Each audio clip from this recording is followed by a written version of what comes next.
I would say welcome back, but I've been on a hiatus from this podcast for a while. But if there was any way to come back, it would be like this. I am humbled and honored to be sitting with one of the biggest and baddest in the game, a coffee lover, R&B enthusiast. But one of the biggest and best things is that this is the chief marketing officer for the Las Vegas Aces. I have Deandra Duggans. How are you doing today? I'm amazing. I'm amazing. It's early morning here on the West Coast. My voice might go a little in and out. I went to a concert last night, so please forgive me. Oh, I love that for you. Do you mind sharing where you went or who you saw? Sure. I saw a New Edition, Boys to Men, and Tony Braxton, and it was a good time. Good. I love that for you. I'm supposed to see them next week here in Kansas City. Did Yeah. you have a favorite set so I could be prepared? I mean, it was just all of them were great. Like they kind of did, they kind of went in and out. So everybody they didn't do individual sets. They kind of played Mm. off of like the vibe. So, if it was a slow vibe or R&B vibe, then they would play their R&B. Every set would play their R&B songs. But it was a good time. It was a good time. I love BBD. They played they performed one of my favorite songs. Bobby Brown did great. So it was a good time. I'm so excited. I can't wait to see, if I'm honest, Tony Braxton so I can scream "Just Be a Man" about it. I cannot wait to sing that song. But I know you're on the West Coast, but you are an East Coast girly originally. And Yeah. so, you're a DC native. I love DC, U Street, go-go music, mumbo sauce, the whole shebang, okay? Tell me what it was like growing up in DC and like how did that shape you to be who you are today? Well, growing up in DC was interesting. I would say it was a battle tested me. I think a lot of people think of DC as this political town, but there's so much history and culture behind the Capitol and the Monument and the National Mall. But DC was great. It definitely shaped who I am today. Taught me a lot of hard life lessons. It was Mhm. definitely kind of figure it out territory. I really had to just pretty much just figure things out, figure out how to get everywhere, figure out how to make you know, a, a name for yourself, so to speak. But growing up in DC was great. I miss mumbo sauce all the time. I know that I can buy it in the store or have it shipped to me, but it's not the same as like the authentic mumbo sauce and the carry out. So I had some last time I went home, so I'm got my fix there. I love that for you. No, and Kansas City is a smaller city, but I definitely relate to like the grit and grind of like having to figure it out. And I feel like low key, those are like transferable skills to like what we do in our everyday roles now with being innovative because, when you have limited resources, I feel like it makes you think outside the box. For sure. And as someone who has watched your journey, I know that you have thought outside the box many times, and I'm a huge fan of that. So, what first sparked your love for sports? Like, where did that inspiration come from? Great question. So, sports have always been a part of my life. I played sports when I was younger, and I fell in love with basketball.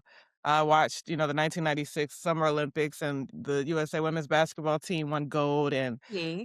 I picked my favorite player, Cheryl Swoops, and I was just like, I want to be Cheryl Swoops.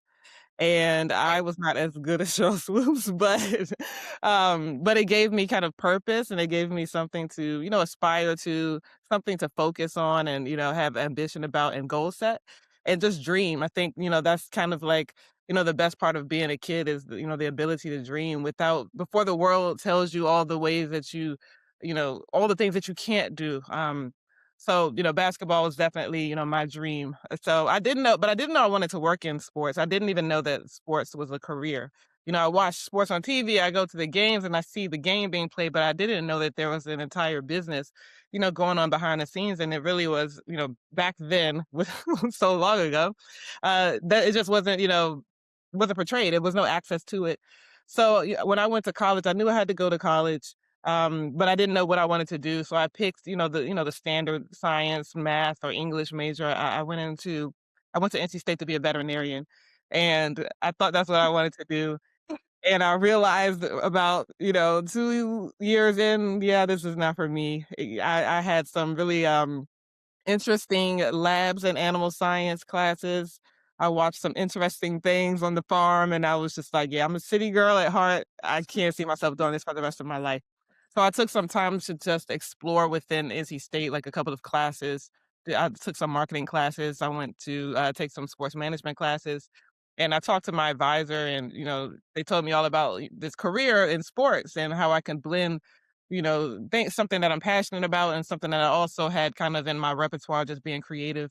Um, and I kind of formed this career in sports marketing. I did an internship with our athletics program, got to work with our women's basketball team. That was my first kind of foray into sports marketing, and I fell in love with it and said, "This is where I wanna be. I can't be Sheryl Swoops. At least let me work, adjacent." Oh, yeah, something to amplify it. So much of what you said, and I wanted to like scream as you were talking because I say a lot of those things all the time, but I feel like there's been such a surgence of women in sports that like people don't know how hard it was before. And I love you said so many great things. First off, shout out to Cheryl Swoops. I met her like 2 years ago. I literally almost fainted. I was literally Uh, shaking when I went up to her. I'm like, you know that I love you. You're on my shirt. yeah. But Sorry to cut you off. I got to meet her in, here in Vegas. She's mm. come to a few of our games. Obviously, we have the best basketball player on the planet in Asia Wilson, and she supports her. And she came to one of our games. I didn't get to meet her then, but then she came to an event and I said, I have to meet Sheryl Swoops. Like anybody who grew up with me knows that I love Sheryl Swoops. I had every Sheryl Swoops shoe, every jersey, and so I was like, I don't think you know understand like your impact on people like me. Like I know I'm older, but you had such an impact on, the adults in the room. And I took that picture with her, sent it to my dad, and he was like, "You finally got to meet Cheryl Swoops." All the posters that I had in my room, and I finally had that moment. So, yeah, that was great. I Yeah, still fangirl. I'm like, you don't same.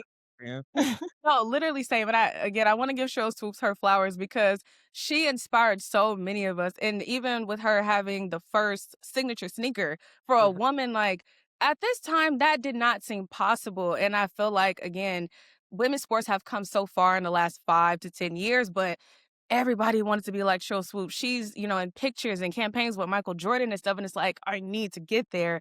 And another great thing and I'm so glad you met her, by the way. Cheryl, if you see this, we love you, girl. But another amazing thing that you said is that you went into NC State and you were majoring in to be a veterinarian.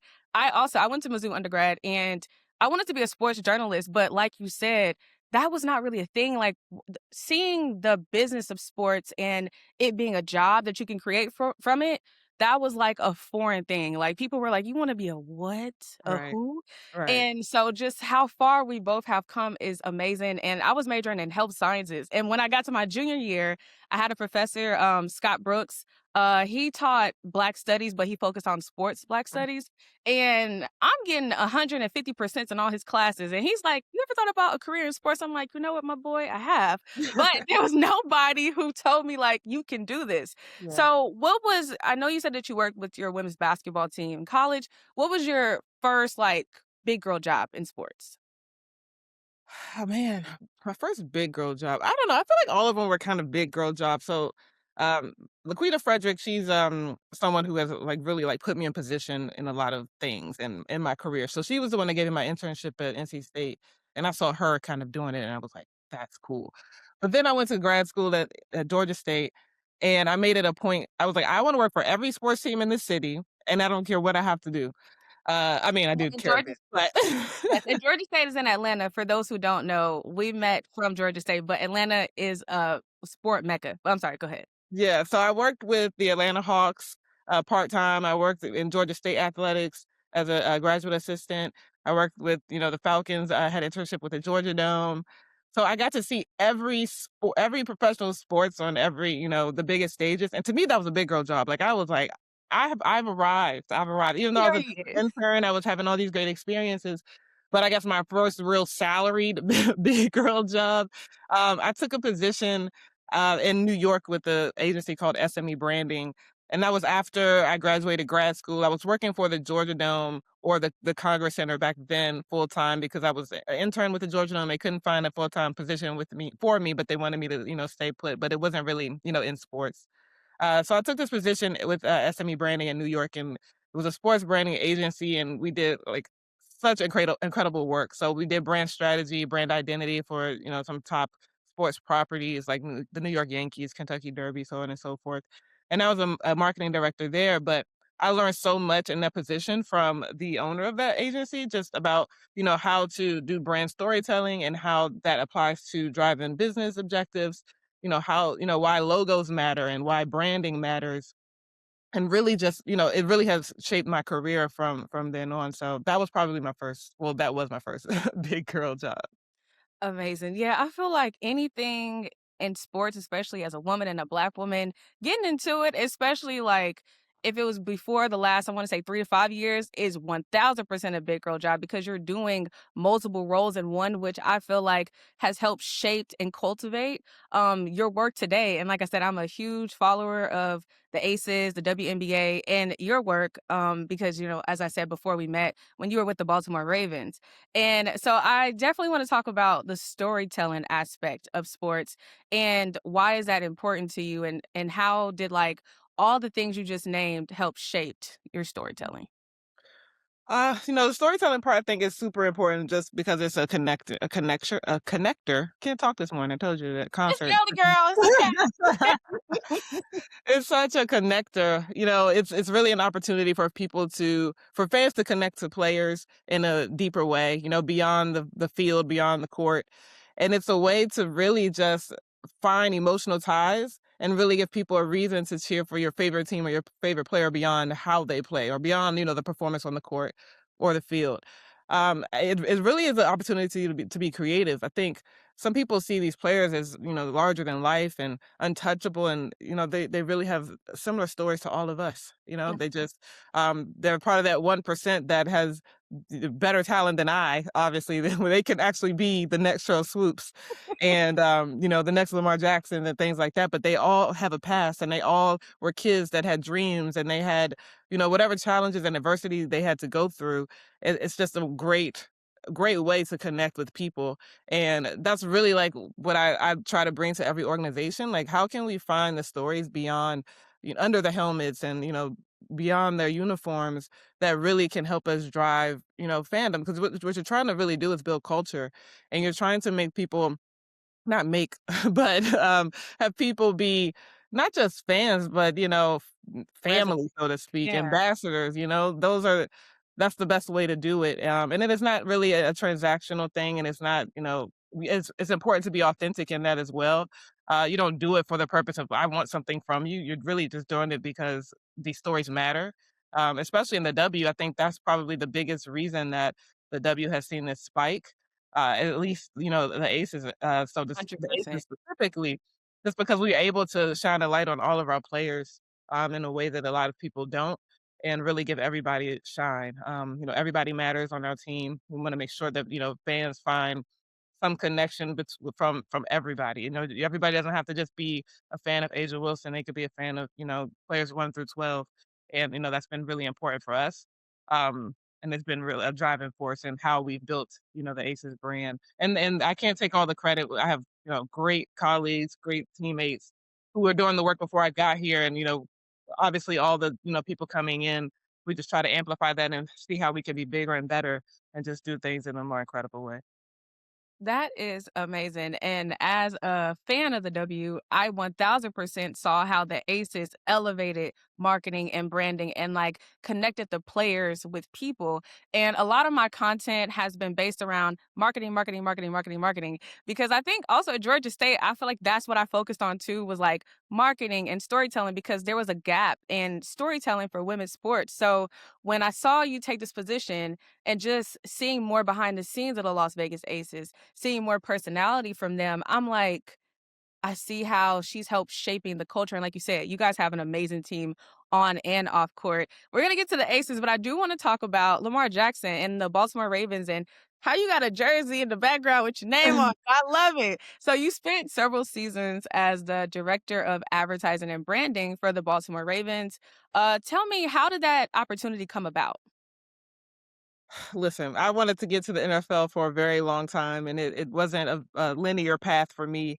And I was working at a company prior to NDC, and I'm still trying to get into the NFL, still trying to get into the NFL. And those jobs do not come open very often. They're People hard. stay for a reason because when you find an organization that is amazing and has great culture, you stay.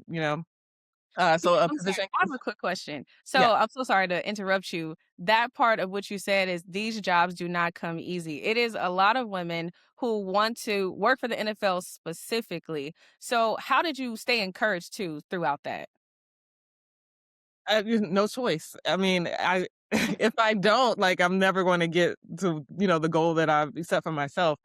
So, I mean, I've applied to before that probably over 100 jobs in the NFL from every team. I applied to every team in the NFL, even in the league office, and I just wasn't, getting lucky. And finally, I saw a position open up with the Ravens, and I said, I got to get this job. I got to get this job. Period. 'Cause it was perfect for me. It was exactly, what I wanted to do. I had never even seen that title in the NFL before, advertising and branding, but I was like, this is perfect for me. And so I think I reached out to a colleague. Her name was Kathy Jerome, and she was working with the Orioles at the time, I believe. And I think she put in a good word, or somebody reached out to her about me. And they brought it up in my interview. I finally got it. I got to the interview phase. They brought it up. And they said, "What would Kathy Jerome say about you?" And at that point, I realized like it really is not about like who you know, but who knows you. Because I wasn't expecting her to go the extra mile to do anything. I was just asking for advice, but they saw the connection and said, "What would Kathy say about you?" And they probably didn't even call and ask. They just wanted to make it known that they knew somebody that I knew. But yeah, I bust my butt in that interview. It was like a marathon day of interviewing. um, Probably the hardest interview I've had. But the Ravens were I spent 6 years with them, and it was just incredible. I love that organization, the people there. They I lost my mom while I was working there, and they held me down in a way that I wouldn't expect, and my fellow employees or my employer to. Like, they were just incredibly kind and, just human for me. So it's a team I'll root for, organization I'll root for, because they were just so good to me. So like I said, people stay a job for the people. Um, and I left that job because I just got a phone call and somebody convinced me to take a growth opportunity. But had it not been for that, I'd probably still be there. But yeah, it was fun. It was fun work. Got to definitely, work with the organization that, even though they were kind of young in the NFL, in terms of NFL. They were steeped in tradition. They had, championship culture. We were able to do a lot of fun things. I was able to be a part of that transition, from, Mhm. their defensive heavy mindset, so to speak, into, excuse me, Lamar Jackson era. I always say my claim to fame, and I don't care who believes me or not, is that I told everybody that we were going to draft Lamar Jackson, and nobody believed me. So, if any GMs wanna call me for a I was job, gonna say that. Come on, GM. I I know that's I right. scouted him on my own. I'm just kidding. But yeah, it was just fun work just to see, a team kind of like transition into this new era of football, and the league was already moving in that direction. Trying to be youthful and Mhm, fast paced and all about offense, and these high octane plays, and it was just really fun work. We got to do a rebranding project with the Ravens, and it was incredible work. Everything that I learned from the Ravens, I definitely took with me to the next stop. So thank mhm. you. Yeah, of course. No, there's you said so many great things. Like you are dropping so many gems and nuggets. I'm like, wait, grab that, grab that, grab that. So I am a Kansas City girl down, like Kansas City girl down. But I know. But I appreciate great football and great football players. I'm a huge Lamar Jackson fan. I'm excited for him. I really want him to get one, and I know he will with a chip. I know it's Mm. gonna happen. But working with Lamar Jackson, you were there for his first MVP, right? Mhm. How was that season like for you guys? And how did storytelling and branding and advertising, like how did that all work together to coincide with that?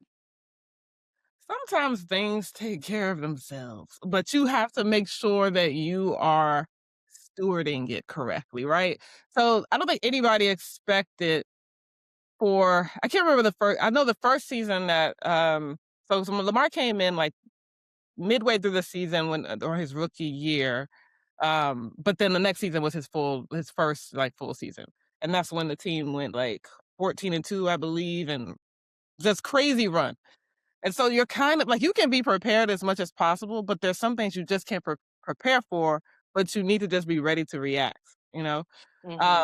So I would say like we just really just made sure that um one we were good stewards of that storyline, good stewards of of who he was.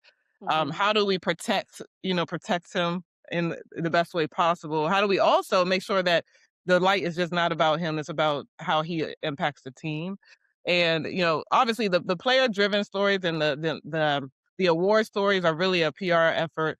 So kudos to those folks, but from a team perspective and how we branded the team, we really just tried to make sure that we were um, responsible with that.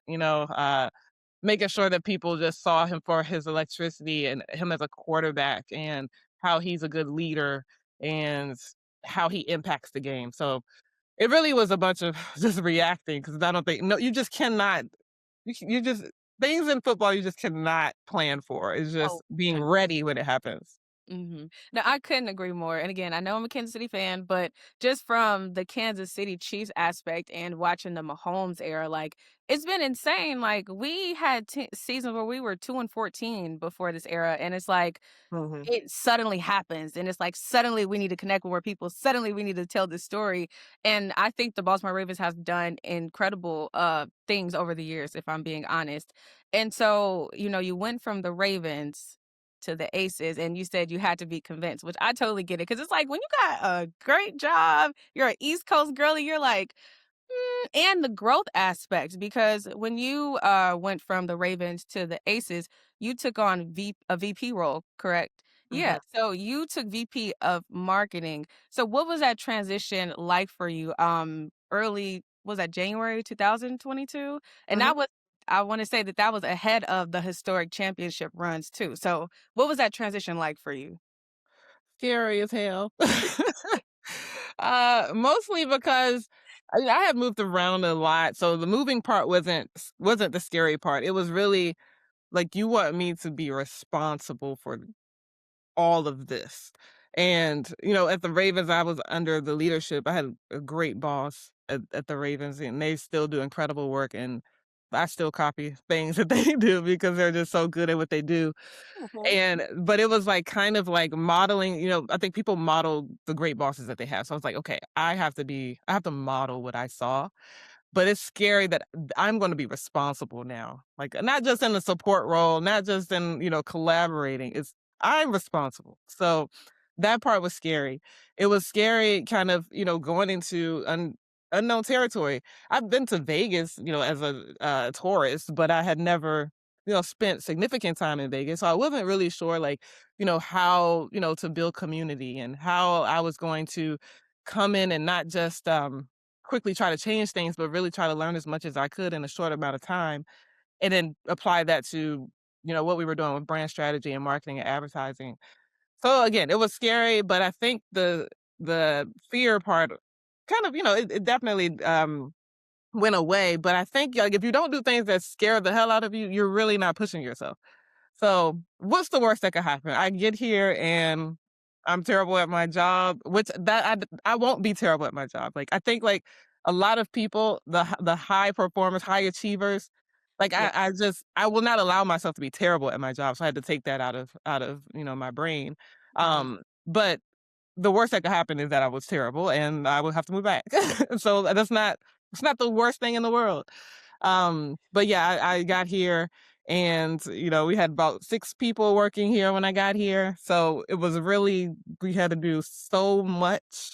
A Uh team of 6 on the marketing team? no, total. Total.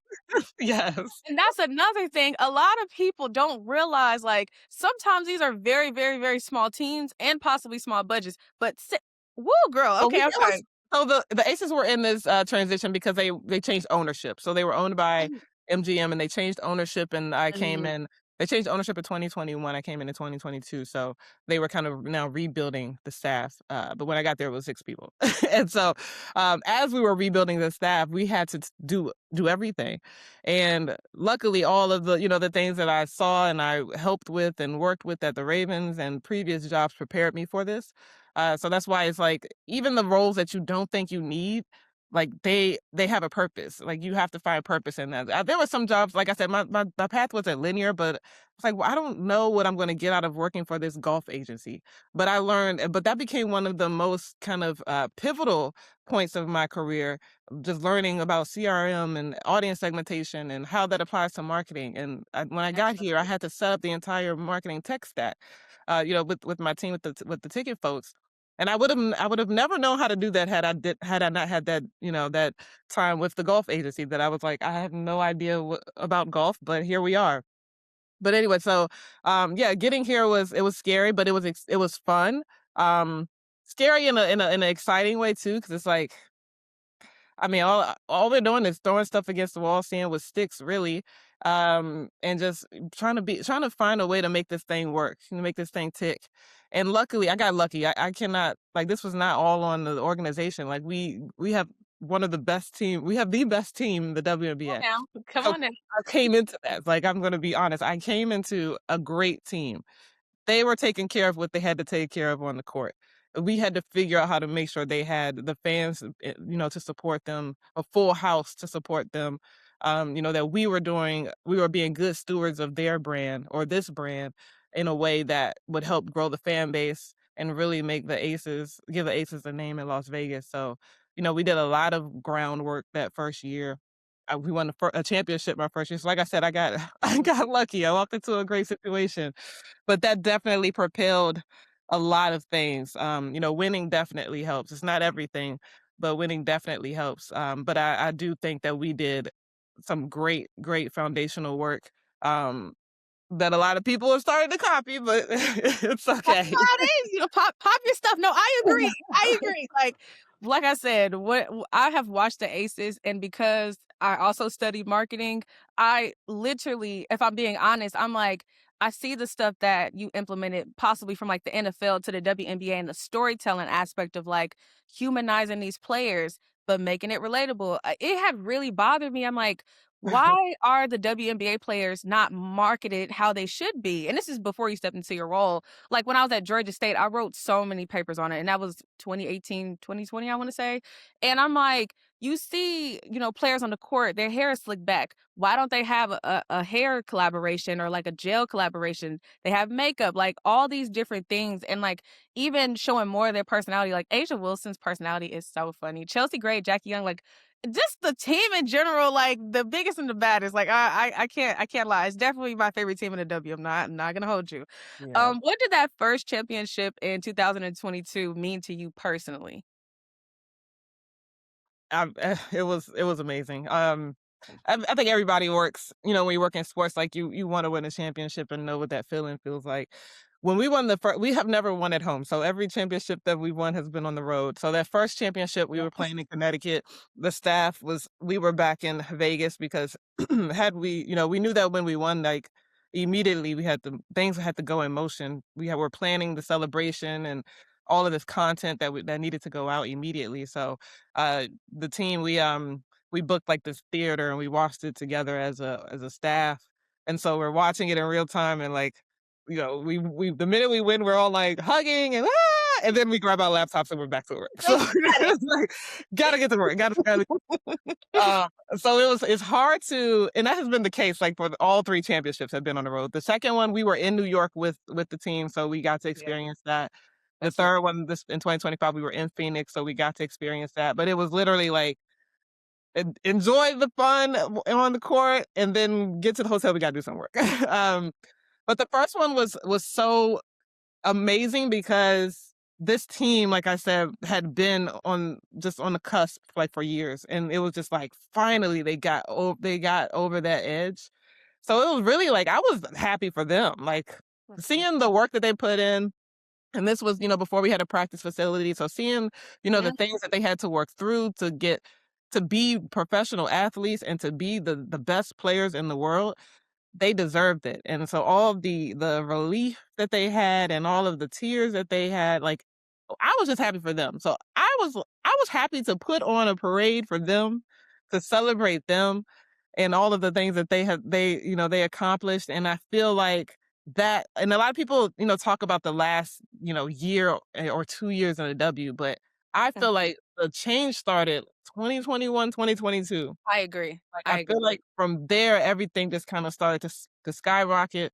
You know, New York Liberty started to get on our heels. We create this Mhm. rivalry, and you have 2 of the best franchises as far as, you know, from an investment perspective, um, with 2 great, you know, staffs, and I have a great relationship with my counterpart at the Liberty, and it's competitive. It's competitive on the court, but it's also competitive in Mhm. how we, you know, run our games and the experience that we deliver to our fans. So I think like that, but people got to give credit, you know, to that 2020, 2021, I agree. 2022. You got to give credit because that's when the, you know, it started to rise. Um, so yeah, I don't know if I answered the question, but when the first championship was amazing. The second one was super great. I could tell the story. I could tell that story all day long about how we were down 2 players and Oh, we when Chelsea Gray walked out, I said, "Oh my Oh, god. Oh my yeah. god." Well, like, just we had a yeah, we had a game in between that, and we were just like and I remember, like, being in the lobby and their parents we were in the same hotel as the players' parents, and I remember their parents were like, "We about to win this game." Like, I don't know why y'all down, but we about to win this game. Like, they were so confident. We were like, "Hell yeah, we about to win this game." Period. I know that's right. Yes, we are actually. Yes, yes. So it was just an amazing moment. So those are memories that will stick with me, and I don't think, you know, people ask me like, "Do you realize you're like in history?" Like I'm a part of the W in a transformative time. Like I can't talk about the CBA because I don't want to get fined, but the the new CBA will be transformational for this league and transformational for Exactly. women's sports. And, Mhm. and sometimes I don't think that, you know, everybody that's working in the W now often sits and thinks like you're a part of history right now. Like the things that you're 1000%. doing, like you're gonna when 20 years from now, people are gonna talk about this moment and you Mhm. get to say, hey, I was a part of that. So it's super fun. Yeah, it is very, very, very fun to watch. And yeah, shout out to the CBA. I'm excited for it, but we will move past that. But for the championships run, was the first championship run when Asia Wilson was like, I better see you, Usher. I better see you. It was was it that one? And then he Yeah. Yes. oh, that There's was nothing like a post-celebration press conference from Asia Wilson. We know that she's gonna deliver every time. What's so funny is, man, that's just who she is. Like, she's I so tell you, like, she's probably and I don't have all the touch points with her. There's some, you know, some of my staff, like social, works way more closely. But every interaction that I have with her has been, she's just such a professional. mhm, She just gets it. And a she's just, star. and she doesn't have to be as humble as she is. She's way too humble in my opinion, like, I have made a lot of content around Asia Wilson, she's way like, I was reading, I think it was her Time, article, the Time Athlete of the Year article, I believe. I could be messing that up, but her name was listed next to, like, well, only 4 people in history have done this, and it's like Wilt Chamberlain, LeBron James, Asia Wilson, and somebody else, like, "Girl, like, what we" just her just even this past season, her winning a championship, defensive player of the year, MVP, like, who is doing that? I don't she's way too humble in my opinion. I Yeah. love that Nike has gotten her deal and, like, seeing her shoes sell out because 'cause I'm a huge sneakerhead. Seeing her shoe continuously sell out, like, she has been marketable because people were trying to argue with me that she was not. Her personality on the court, white tee, Asia is just a different Yeah. stratosphere, like, it's just different. Yeah. So, you know, the Aces have built, like, a strong storytelling aspect, especially around, like, your stars, Asia Wilson, Chelsea Gray, Jackie Young. So, what's been most important in telling their stories with you and your team? Just being authentic. Like I said, we are lucky that we have the folks, you know, on our team, not from just being the players that they are, just the people that they are. They got we have good character people on our team, and they are just phenomenal. And again, I don't even think they even understand their greatness sometimes. And you know, I work for them and with them, but I am a fan, as you can see. I'm a fan of them. So I wanna make sure that, you know, we are always taking care of, you know, we have the responsibility to make sure that they are, everything that we put out is in good favor of them, that we're telling their stories in the right way. I'm super careful about, and I think it helps, that I have this about me. How they look in photos, is the lighting great? Is their skin tone? Does it look? How do they look? Because I'm not going to All put. about it. Yeah, I'm going to make sure that you look great if we put anything out. And if it doesn't, then we're not putting it out. Yeah. So just being careful with that, I think is super important. But like I said, we are super lucky. We have phenomenal people, in our organization and on our team. And obviously our star player gets a lot of the um, a lot of the highlights, but there are so many people on the team that are just amazing, just as amazing. So I agree, and what you just said is so important, and I think a lot of it too is because we are women and Black women, how we look on camera and in photos and using the right photo, making sure skin tones look good, making sure hair is good, and I feel like the intentionality behind that is so important that I don't think people think about too often because they don't have to. But, when I see certain graphics go up on social media from other brands, I'm like, why would they use that photo of this person? And I feel like that affects things like, if you are using a crazy looking photo of this player and then this other player is like looking good, it's like, you got beef with them or something? Like, what? yeah, So, sometimes it's choosing the best photo available, uh, yes. but sometimes I'm like, okay, we gotta make sure that Yeah. that it fits what they want to see, because they'll tell you, take I do not like that photo. Take it down. You take it down and don't use it again. Oh, no, that's right, because they got brands to protect, and it's like, "Girl, don't be having me on the internet looking crazy," because the internet is ruthless. They will take one tiny thing and just I don't hey, I Right. see it. But, It's much easier in football because yeah, helmets on, but yeah, also I was still particular with, the football players. I'm like, if I don't yeah. think that looks great, then I'm not putting that out there. That intentionality is so important. That's why you're a great leader, in my opinion, too. Like that makes an incredible leader. So like I said, I've always believed Asia Wilson is one of the best in the world, like across men, women's sports. So from a marketing perspective, what goes into building a superstar brand in women's sports? Well, we don't focus on the individual. She has a great team behind her. All of the players have great teams behind them, for their individual brands. We try to make sure that we focus on building Las Vegas Aces as a brand and how all of these players fit into the Las Vegas Aces brand or shape, the Las Vegas Aces brand. Mhm. So, everything that goes into it, like, we try to make sure that we're hyper local, but we wanna be a national brand as well. So, making people fall in love with the Aces in Las Vegas first, like, the Aces can only work as they are in Las Vegas. Like, you can't take this and put them somewhere else and it's gonna be the same. It's not. Right. There are just a lot of things that we, pour into, our brand from that brings in Las Vegas. We have the unique ability to not use gambling terms, but, kind of do these play on words, these double entendres, these references to casinos, these references to kind of movies that were shaped in Las Vegas or the plots around Las Vegas. Obviously, Las Vegas is about entertainment. Nobody does it like Las Vegas, so we have to make sure that when people come to our games, like you leave saying nobody does it like the Aces. Like our celebration, like we wanted it to be not necessarily a parade, we wanted it to be like a concert, like a music festival. Can I ask you a question real fast? Yeah. Because, seeing Crime Mob come across my screen, I am very much a stilettos, pumps in this club girly.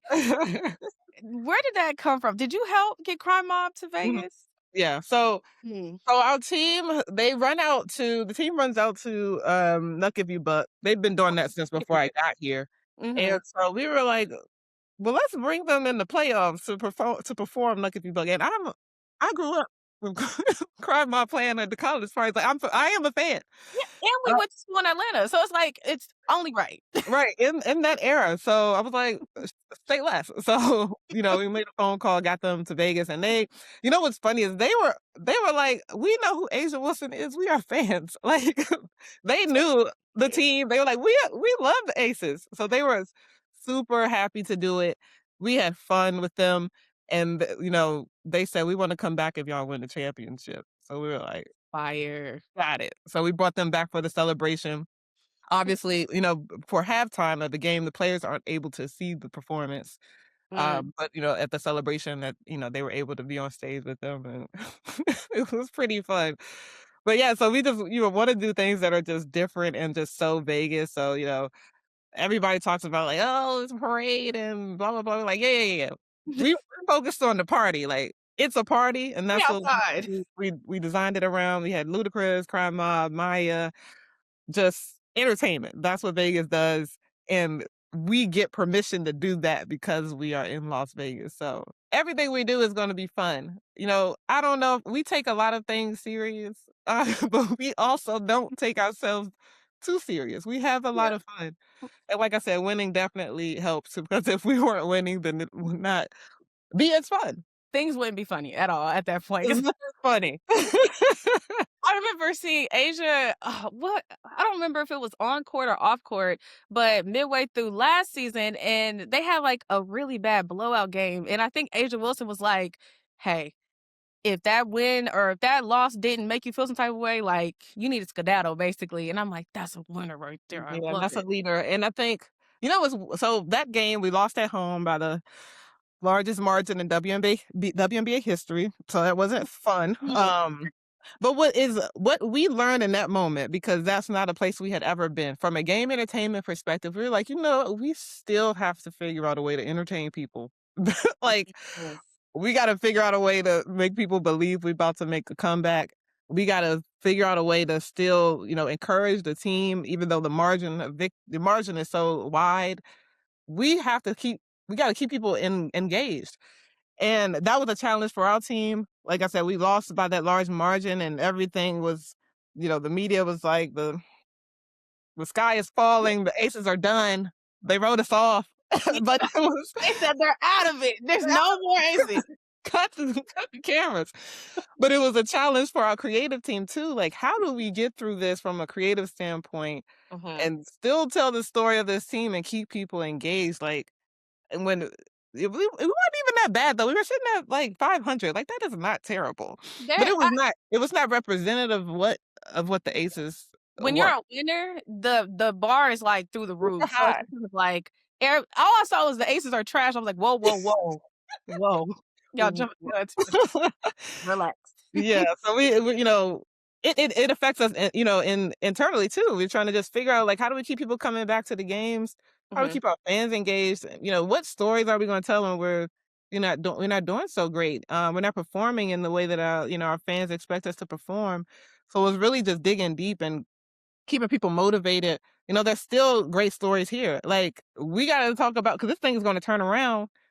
Stay engaged through the turnaround, because it's going to turn. And even if it doesn't, that's real.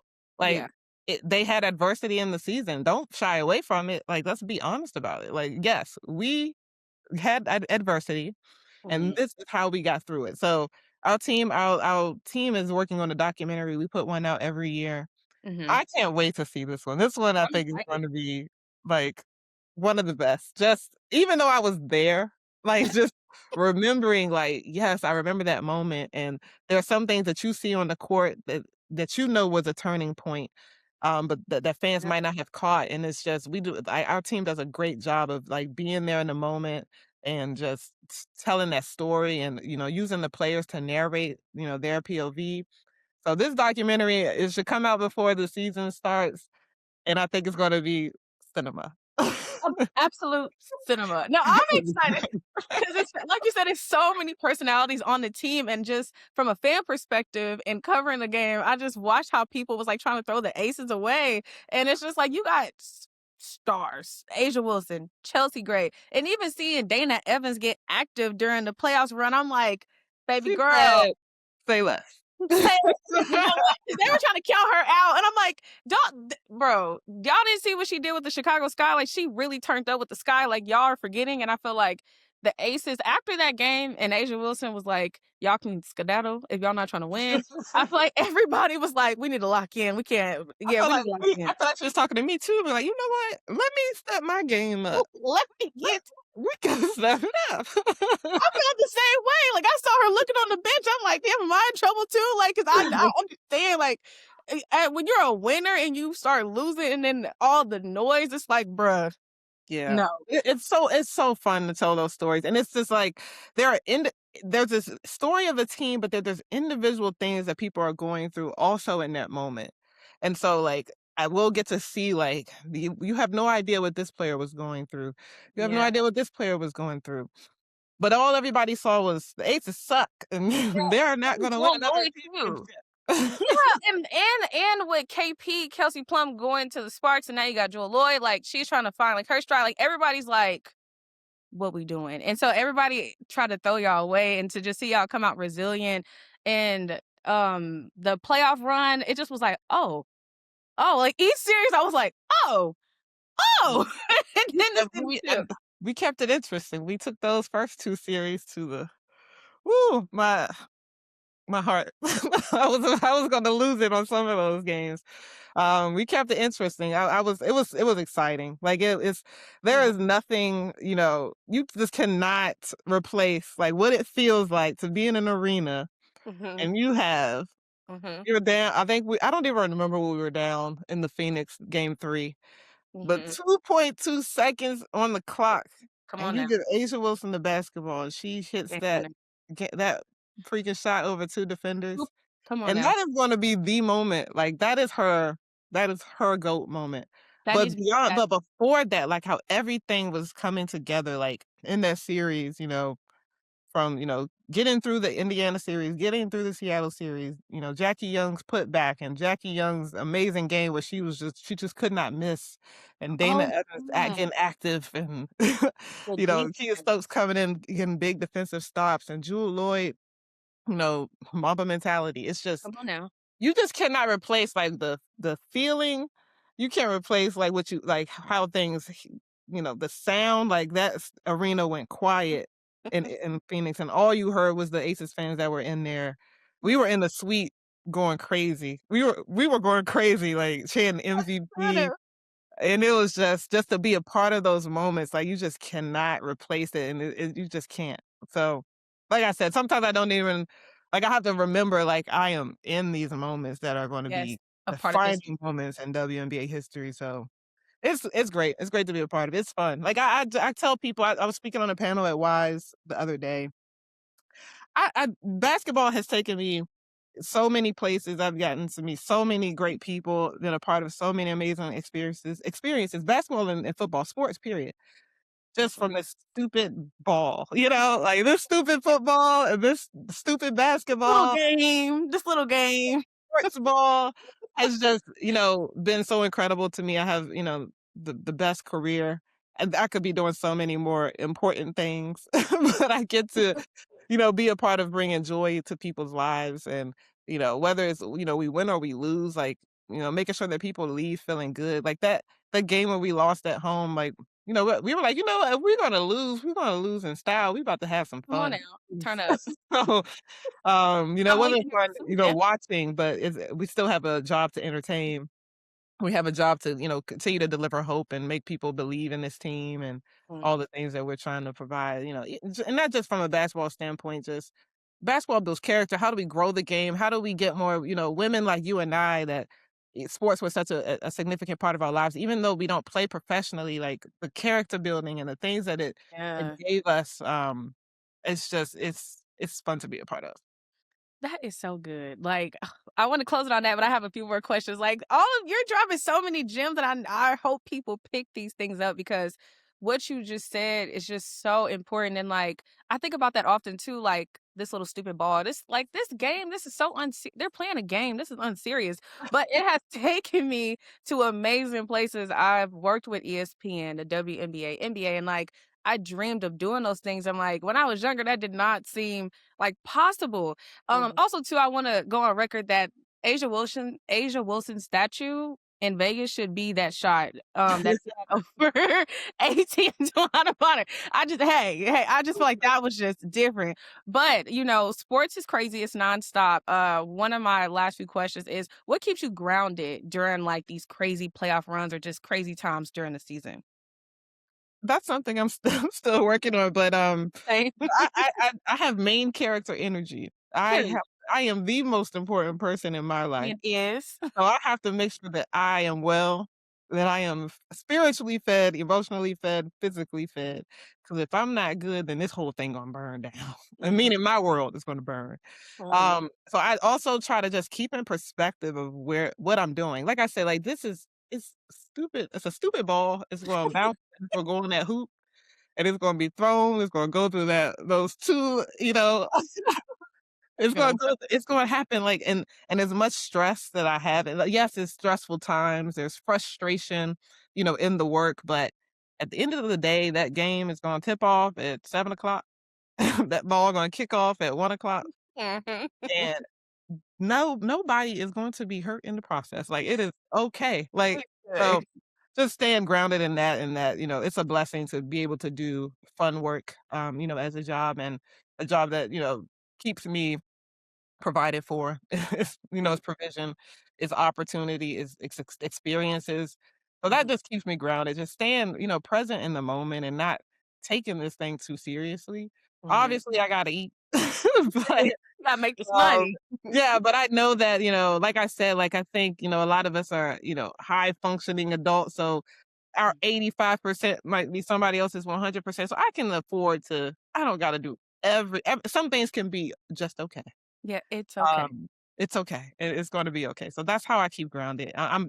And I just also just, stay humble. There's so much more that I have to learn. I love learning from other people. Like I don't know everything.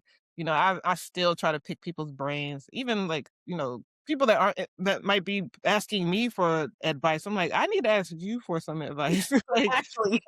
like what do you think I should be doing? So yeah, I just find the opportunity to learn everywhere where I can. That is incredible. And what you said is great, like recentering. And I feel like with sports, everything seems like a fire. Like, oh my God, we got to do this like right now, right now, right now, right now. And it happens so fast and you can get easily burnt out. So I love that, like, you're saying that, like, I'm like, it's okay. Like, the game is going to happen at 7. They're going to kick the ball or they're going to shoot. Like, it's okay. And it's really hard, especially because I think both you and I are high performers, high achievers, and so it's really hard to slow that down and not feel like everything's crashing and burning. But that's Yeah. great. What advice would you give to women and girls who want to break into sports and leadership roles? I would just say, keep the main thing the main thing. Just do it. Like, I don't think that there's a secret sauce. I don't think that there's like specific advice that I can give that is going to be groundbreaking or Mhm, anything like that. It really is just about being persistent, knowing your North Star.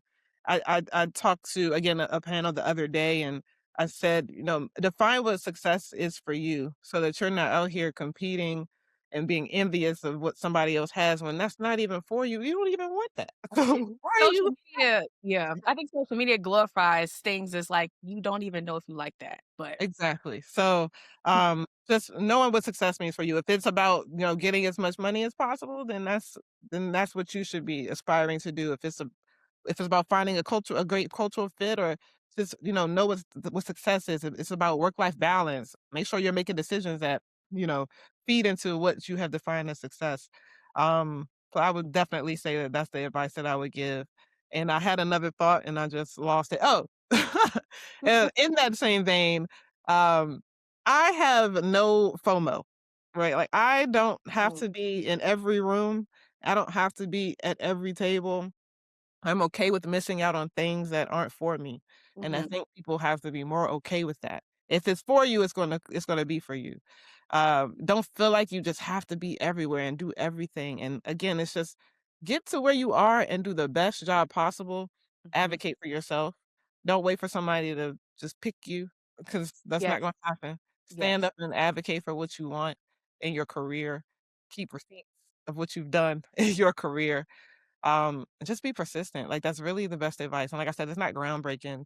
That's really all I've done is be persistent, I've been good to people, so they're, in return, good to me, Mhm. um, and I just develop relationships where people will speak my name in rooms that I'm not in, so yeah, that's the kinda mark you wanna leave on people, so hopefully I continue to do that. I know I pissed some people off.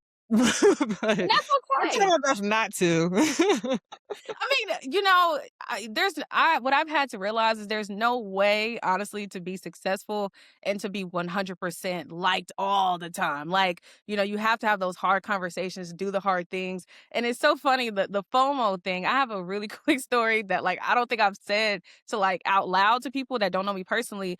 I was really trying to get into sports and journalism, and I was just reaching out to different big sports people, and I kept DMing Nicole Lynn. I think she's the president of football for Clutch Sports now. She was with Clutch back then, but I don't remember what her title was. And I'm like, can we please have a meeting? Have a meeting? Have a meeting? She agreed to a call with me, and God bless her. And I'm like, can I intern for you? Like we were talking, and I was like, can I intern with you? And she's like, don't you want to do journalism? I'm like, she's like, she was not rude at all. She was very Yeah. sweet, very kind, but she just was like gently like, you want to do journalism, I'm a lawyer and an agent, like you really should steer to try to find somebody in that lane. So essentially she told me no, but that was one of the best things that could happen to me because I'm having this FOMO of like I need to connect with everybody, be in this room, do that, da da da. Da. And I was like, dang, that's she right. Like, duh. But everything you said, I completely agree with. That was incredible advice. And especially being persistent. To close this out, I have a fun question. What are your top 5 R&B artists of all time? Groups included. Groups included. Whitney Houston, number 1. There we go. Come on, vocals. That's 1 through 5. No, just kidding. Dang, I mean, okay. that is tough. Whitney Houston, Mhm. Mariah Carey. Oh, come on. Oh, Yes. actually, I already know this answer. Whitney, Aretha, um, Anita, Come on now. Patty. I'm get Mariah Carey. This Uh, is tough. I can't put groups in the same category. Groups that's a different category. you want to give me your top 5 groups too? Come on. This is really tough. Drew Hill. It is. It's hard. It's hard. Drew Hill's in No there. order. No order. Yeah, no order. Drew Hill, In Vogue, Mhm. TLC, Okay. Temptations. I love the Temptations. Oh, I was not expecting that. Come on, R&B girly. Uh, I love New Edition. Yes. I don't know. I love singers. Like as a singer myself, You can like I sing? no. Well, I can sing, but You do I sing can. well is the question. Everybody can sing. I feel like you can hold a note. I No, got you. no, I Yes. can't. I watch my videos back from yesterday, and I'm in the background. I'm like, wow. You I just yelling. You're having a good time. am not posting this. Um, but I'm an ad lib girly. Like I know Mm, every ad lib. That's why I like the singers, like Drew Hill, Cisco. That's mm, an ad libber. Okay, yes. I Tank love too. Tank is an ad. Tank is a big Aces fan too. Oh, yeah, Love he me some Tank. He loves the Aces. I love Shout out Tank. to Tank. Shout out to Tank. I'm a huge Tank fan. Shout out to Tank. That But yeah, I could talk all that because I love music. Shout out to my dad. He put me on to a lot of good music. Here no, same. My dad's a DJ too, so, like, music really down. But, no, this has been amazing. Thank you so much for sitting and chatting with me, and I'm just super excited. Any closing words or anything for the people? Nope, thanks for letting me ramble. If you have a Good if you have gym. a WNBA team, PWHL team, if you're close to Tennessee, if you're close to Miami, go check out Athletes Unlimited, Unrivaled. Find a WNBA team to support, find a PWHL team to support, watch women's sports, and don't support, watch, and go to the games. Don't use the word support. Mic drop.